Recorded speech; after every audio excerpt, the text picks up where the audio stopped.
Welcome to the Limitless Legal Nurse Consulting Podcast. I'm your host, Anna Gray. The best thing about being a nurse and entrepreneur over the last 25 years are the relationships I've developed and the people I've met. As a legal nurse consultant, I wanted you to hear from those amazing people in the legal and healthcare communities. I wanted you to hear who they are and to celebrate them with me. Get ready to be inspired, informed, and empowered. Let's dive into the Limitless Legal Nurse Consulting Podcast. Hey everyone, welcome to the Limitless Legal Nurse Consulting Podcast. I have my amazing guest here, Emily. Emily, thank you so much for being here. I appreciate you doing this, and I'm really looking forward to getting to know you a little bit better and your story. So thank you so much for being here. Thank you so much for having me. I'm looking forward to it. Absolutely, absolutely. Okay, so as I always start out this podcast, where in the world are you coming from? What part of the country are you in? So right now I am in St. Louis, Missouri area. I actually live on the Illinois side. And then I'm originally from Michigan, and we'll be back in Michigan at the end of the year. Okay. All right. So Yes. Illinois, got it. And have you always Mhm. been in Illinois or? No, so we're originally from Michigan about 5 years ago. So January 2020, right before COVID hit, my husband's job moved us here. Mhm. And then we're here for 5 years. And at the end of our 5 years, which will be this year, we get to move back to Michigan. Oh, I see. Okay. Yeah, close You- to family and friends. yeah, I was And, gonna say you probably miss it, right? It's home. yes, I do. Gotcha. I do. It's Gotcha. been difficult having two children and not being close to family and Mm, friends. yeah, I totally get it. Yeah, totally. Okay, so how long have you been a nurse? Curious. I have been a nurse since 2016, I think Okay. is when I graduated nursing school. Mm-hmm. And then before I passed the NCLEX, I started as a graduate nurse intern. So I was that for a couple months and then, passed the NCLEX and worked on that floor that I was hired on. Mm-hmm. Did you always want to be a nurse? Was that like on your game plan from when you were in school? Or? Um, I knew I wanted to do something in the medical field. Mhm. I wasn't really sure. So I started off going to college for physical therapy, Mhm. and then I was like, well, that's a lot of schooling. I'm not sure I really want to do that. I did like an internship in high school for it, and it was okay, but it just wasn't for me. So then I was like, well, nursing, it's in the healthcare field. It sounds great, and then I just kind of started and never really looked back. Yeah, yes. Well, I can tell you we have a very similar path. That was originally my path was physical therapy. Hmm. Um, and then I was like, yeah, I don't. And at the time, I didn't have. It was you had to have a very high GPA in order to get into a program. So I said, Hmm. well, I don't have it. So let's just graduate with a degree and go to surgical tech school. But yes, the physical therapy was originally where I wanted to go as well. I don't regret Yeah. it one bit either. I was like, No, not at I'm all. so glad I didn't go down that road. No. Okay, so you decided, and then you decided to go to nursing school. And then while you were in nursing school, did you have like a specialty in mind? Was there something that you gravitated towards in particular, or were Uh, you just like ready to get through school?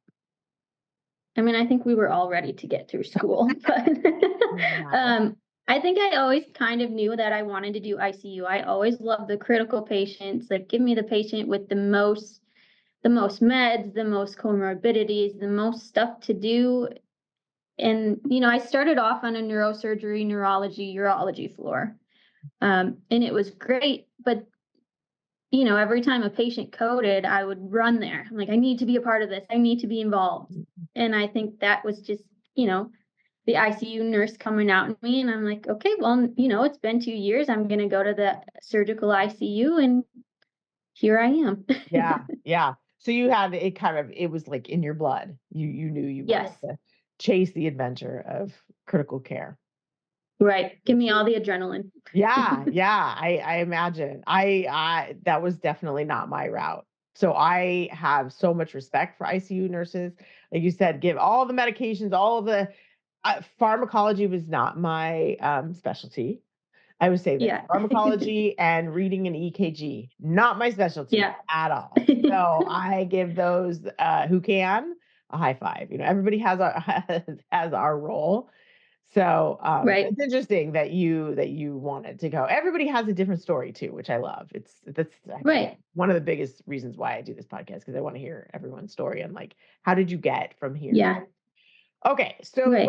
let's lead into so you went through COVID, right? And I remember seeing that Hmm. on your LinkedIn that you had dealt with, COVID ICU. And um, if you want to share a little bit more about that, because I don't think we've really talked about that on here. I Hmm. remember COVID very well, but in a different sense. So Right. share with me a little bit about your experience through COVID in, in the critical care. So it was, I mean, obviously my experience is going to be different from the next person's, but when it first started, so March 2020, like nobody really knew what was happening. Like it was a plague. Like it was killing people. We didn't know what was happening. So in the hospital, we took one of our hospital units, multiple hospital units actually, but the one that I was working on, it was actually so like our cardiothoracic patients would be on one floor, and then like our not so critical patients would be on another floor. And that floor we converted into a COVID ICU. And like I remember with like dialysis machines and IV pumps, we would have just this extensive tubing with, tube hooked to one after another to have them outside of the rooms to try to not go into those rooms as much as we could. Because we truly had no idea what was going Right. on, Yeah. Yeah. And then shortly after COVID started, I got pregnant. So Mm. I was at the beginning, you don't really tell anybody. So I was in the COVID ICU in my N95. There were a few times I actually threw up in my N95 and it was just Oh terrible. I think man. it was like one of the worst experiences of my life. Not Oh, only are you like trying to protect yourself from COVID, but then, you have all wow. that going on Another too. layer. But I don't know. I am very thankful to work with the team that I worked with during COVID Oh, ICU. Everybody was amazing. right.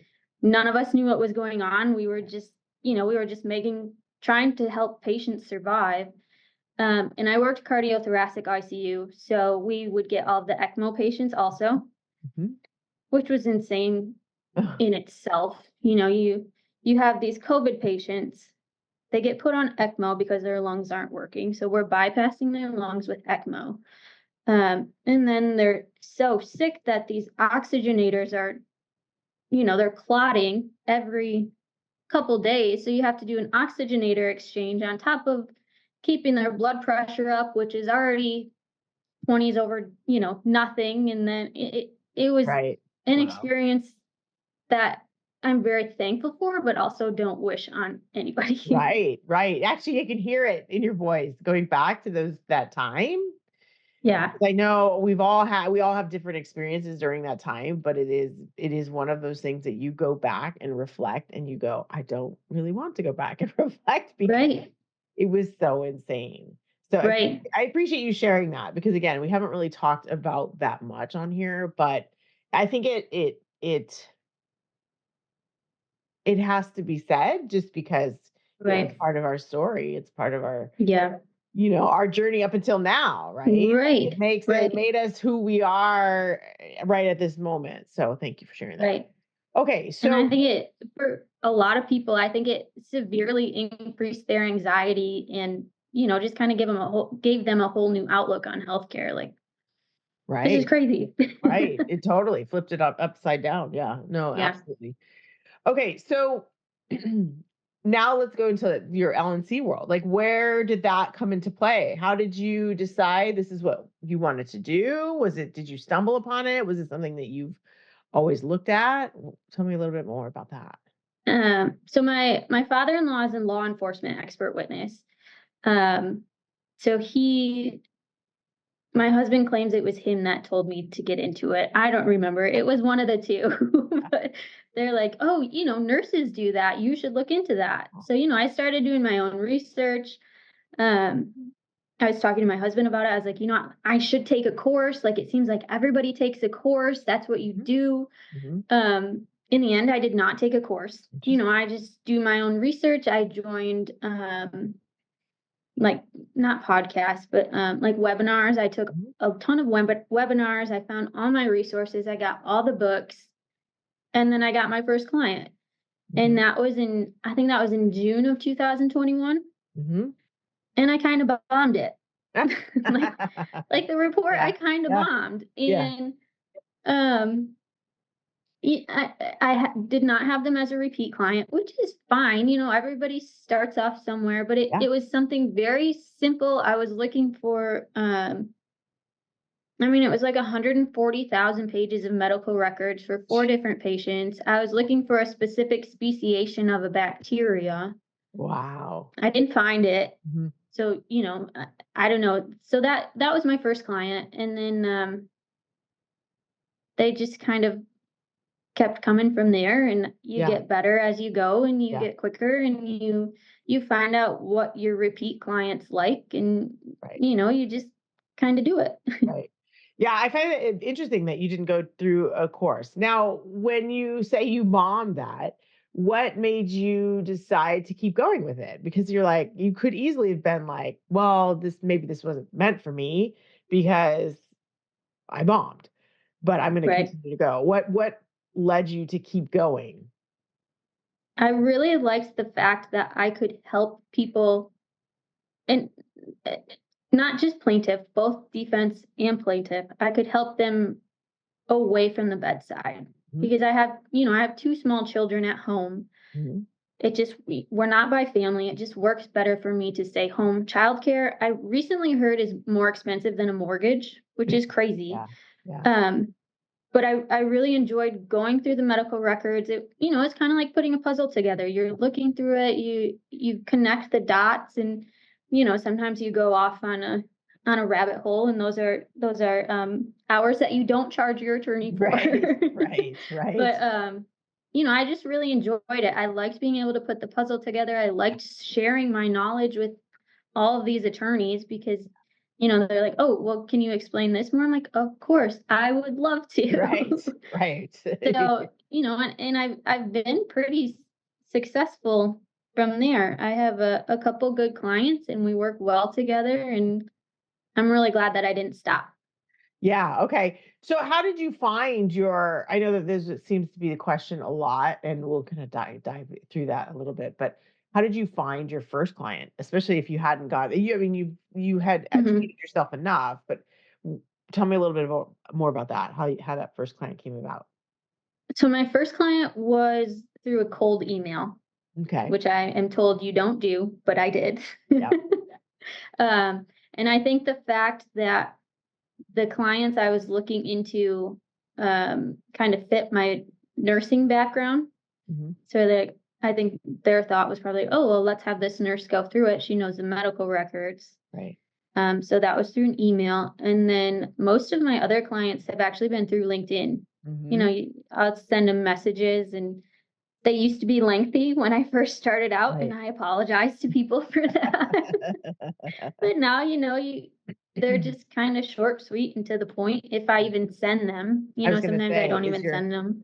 Is your strategy now? Because again, I know I mentioned this before we had got on this call, and when I reached out to you, that your LinkedIn, I call it your LinkedIn game, because we're talking social media. It's fun. I don't know.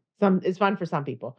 Right. Your LinkedIn game is just spot on, and I really, really love how you present yourself and present your content.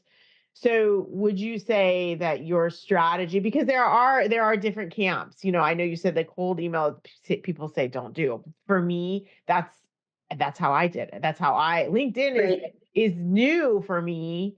Even though social media is not new for me, but the cold emails were what worked for me. So that being said, your LinkedIn strategy, has it changed much from when you first started? Obviously, you said you were sending lengthy messages, and that you may or may not send messages. Do you have a strategy you go through where it's like, okay, Mondays I do this, Tuesdays I do this? Or is it just kind of like you just get on and don't have a plan but know what you're doing? So usually I'm just winging it, which Okay. is kind of what I do most days. I have an almost 1-year-old and a 3-year-old. So, Yeah. if I have time on like Yeah. a Sunday, I'll sit down and I'll plan my LinkedIn posts out, which is I was really good at it for a while. And then I don't know, you get busy, Yeah. right? Yeah. You Yeah. I was Totally. very Life. lucky and I acquired more clients. So I Mhm. got busy. I didn't have time to post as much. Um but if I like see a funny picture, we all follow nursing pages on social media. If I see a funny picture, I'll save it and I'll try to educate with it also Mhm. because I always say if I'm not making you laugh, I'm going to make you learn Right. because Oh, I those are love both that. great things in life. Yeah. Yeah. That's a great um philosophy. I love that. yeah.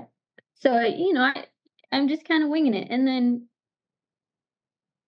I don't post pictures of my children on social media. I know some people do. It's not my thing. There's a Yeah. lot of weird people out there that can Yeah. follow you on LinkedIn. Oh, yeah. Um, but I still post personal stuff, like on Mother's Day I posted something like, "Oh, I'm in my mom era."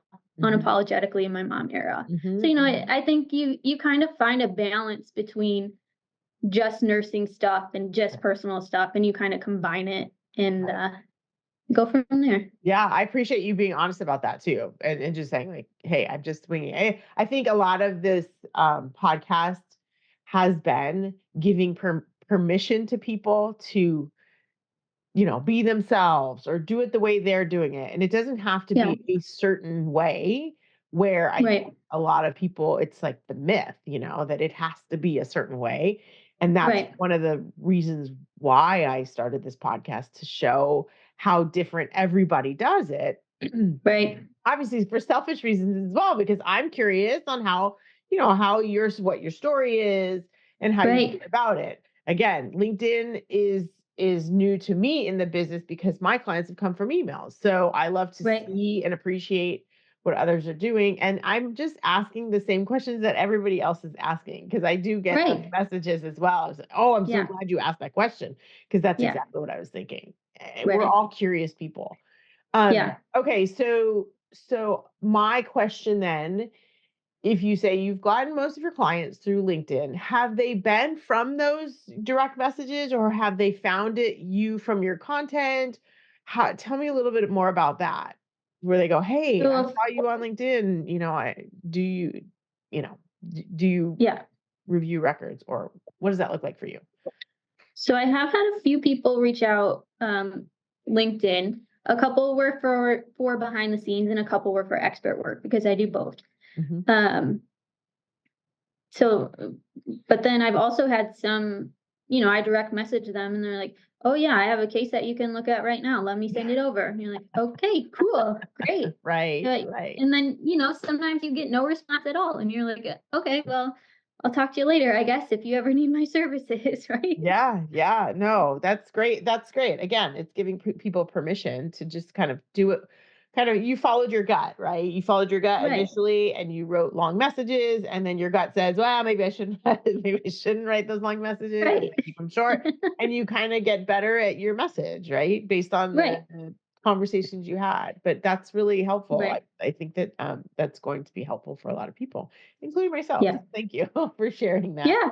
But I think it goes along the same lines as the cold message, the cold email, because every initial response that I received was kind of the same thing. Oh yeah, I actually Mhm. have this case sitting right here.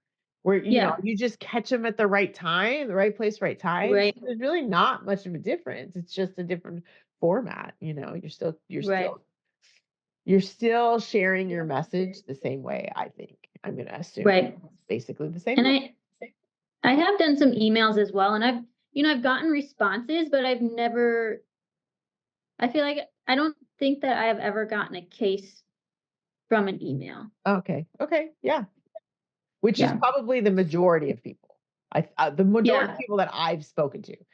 I guess then I'm a freak of nature because, but Good for I you. also have had experience in the past in past businesses on email marketing, and so I don't know. I don't know. Maybe it's my email, or maybe Yeah. it's just my luck that it happened to be in that versus something else.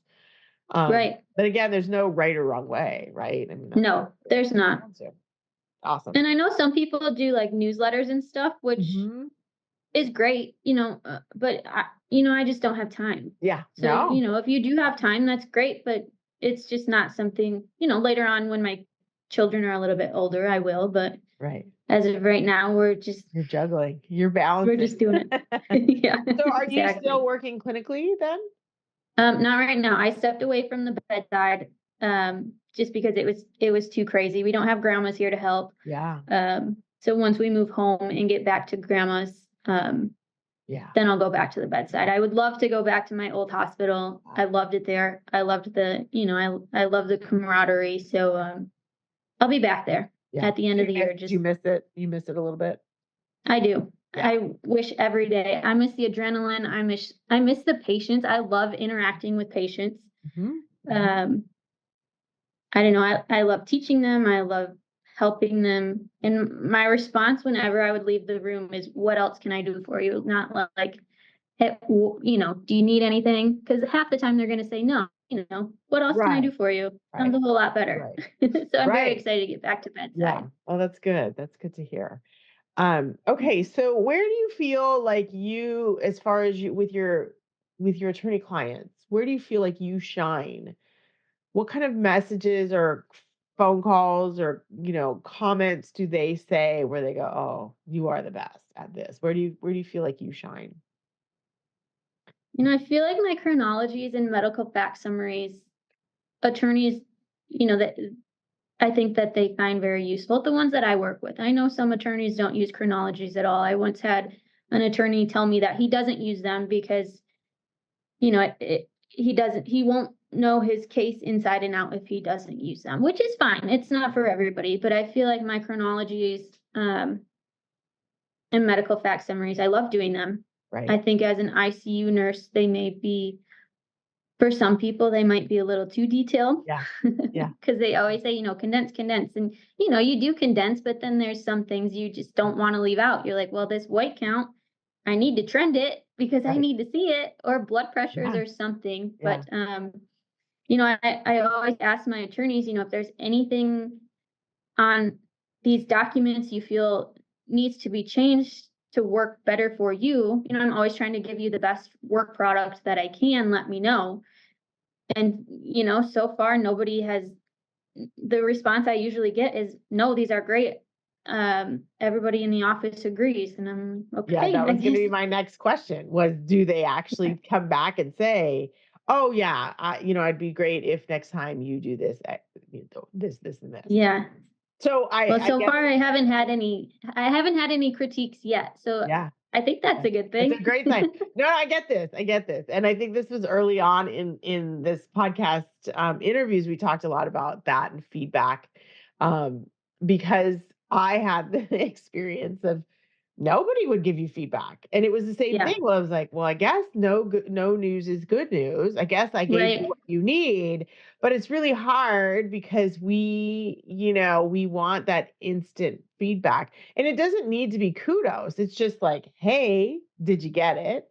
And was Right. it useful? That's all I need. I Right. don't need Right. it to be like, oh my gosh, it's the most amazing report ever. I was just, Right. did you get it? And was it useful? Because that's my Right. intention. And so, yes, I'm here to say, because I have to ask myself the same question a lot of times. Was I guess I gave them what they needed. So Right. no news is good news, and it is really Right. great to hear that as well. And I know that other people will be relieved as well. Give themselves a break in knowing Right. that their product, their work product, is solid. Mhm. Because again, I don't know. I think as nurses, we're very detail oriented because Mhm. we have to be, right? In each of our Right. specialties, we have to be detail oriented and we look Yes. at medical records. So of course our reports are going to be detail oriented. So, Right. it's just, we just are, I don't know, we're hard on ourselves. Yeah. I mean, they are summarized. They are extremely summarized. Yeah. They're, most of the time in layman's terms. If they're not in layman's terms, I Mhm. explain it. So, Yeah. they are a summary. They're just, Yeah. in my opinion, a very good detailed summary. Right. Right. And you're taking a 40,000 page record and you're making it, much smaller. And Right, right. that's how I look at it. Always. Yeah, yeah. Okay, so what's one thing that you wish you knew before you got started? Or maybe Um, if there was a misconception that you weren't aware of when you started. Very realistic person, so, uh, I didn't really have I think everything that I expected was true when it came to legal nurse consulting, Okay. but I know like, I signed up for, like, emails to some of the courses, and some of them are like, "Oh, make $350 an hour," and I'm like, "Well, that sounds way too good to be true," so it is. Yeah. So, Your gut check. that was a little crazy, but, I don't know, I think it on LinkedIn, I just started, connecting with other legal nurse consultants. I connected with attorneys. You kind of see what they post, you learn from them, you learn what they're looking for, and you just kind of learn. You take it all in and you learn, and you learn what works for you, what doesn't. And I don't know. I mean, you kind Yeah. of see on LinkedIn it posts your analytics, so what gains attention and what doesn't, Yeah. right? Yeah. You're a constant student of your craft. Yeah. Yeah. Which is what you have to be in nursing anyways. As Right. nurses, we're always learning, we're always teaching, so Mhm. it kind of works. Mhm, mhm. So really, essentially, there were no surprises. It was exactly what you expected. You did a gut check. Like, Yeah, it's not a get rich quick scheme. And you right, have to do your work and you just listen to the feedback if there is any, like the analytics. Um, right. that's really good. And being comfortable to reach out to people.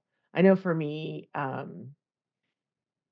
that's been such a refreshing part of being in this community is just how amazing, Mhm. you know, the people in it are, and how Yeah, much we love doing it, and how much right. it's so enjoyable. Yeah, It's for nursing, we love being nurses, but there's a right. part of nursing that takes its toll, and this is like Yeah, something that we can call our own. I don't know yeah. if that's for I you. agree. For me, You kind that's of how I get to look at put your own personal it. touch on it. Mhm, And mhm, I agree, everybody that I've reached out to has been super helpful. mhm, And I try to repay the favor. If somebody reaches out to me, I'll be like, "Oh, send me your email. I'll send you what I know and how I got started." And I mean, it's nothing crazy. I'll give them, the websites and the AALNC because they're mhm. so helpful. And I don't know. Yeah, Everybody's very welcoming and yeah, very willing to give advice. yeah. Open to sharing, not Yes. an eat your young mentality. Those are all the people Right. you want to surround yourself with. So far, I've been Right. lucky as well in that realm. It's a great Yeah. community, very great community. Okay, so do you have any other tips or maybe a productivity hack that you may have found that because you're juggling little ones and being a mom and running a business, being a nurse, Mhm. anything that has helped you in kind of keeping that balance? What would you say? Well, I try to wake up earlier than the children and stay up later than the children so I can get work done. Mhm. Um, yeah, I think that you just kind of have to be honest with people. If your attorneys ask for a phone call, be like, evenings and weekends truly work best for me because I am a stay-at-home mom. I do stay home with my kids, and they are a little bit wild because they're kids. Right, right. um, and I think some people coming into this field, they're like, well, I don't want to work nights and weekends anymore. It's like, well, surprise, you're running your own business. You are going to work nights and weekends, and you're going to fit it in whenever you can. Yeah. Yeah. So That's I also don't know. great permission. No, no, that's actually really, really good advice because when I was learning in the program I went into, it was like, your business hours are business hours and you don't work the weekends. And so I went by Yeah. that originally, but now like, you know what? I'm going to do it the way I want to do it. And Right. for the same reason, sometimes the weekends are when I can sit down and really work hard. Right. And again, it's your own business. You show how much you have pride in your business by working hard. And I remember Right. I had texted an attorney. It was like a Sunday night. And I just needed one piece of information to kind of wrap this up. And then I sent it and I go, oh my gosh, why did I send that on Sunday night? And an hour and a half later, and I'm sweating over it. Oh my gosh, why did I send that? And an hour and a half later, he goes, no, I'm glad you texted me. I'm working on it too. It really shows me how much you care about this case. And I was like, oh, not the response I expected. But then once that happened, I was like, you know what? If I'm working on the weekend, I'm working on the weekend. I'm putting it in. And I'm okay with that because everybody else is. So I'm glad that you brought that up and being okay with it. It's like a lot of nurses have young kids. So how do you make it work? You work around your kids, and if it means the weekend. So thank you for sharing that.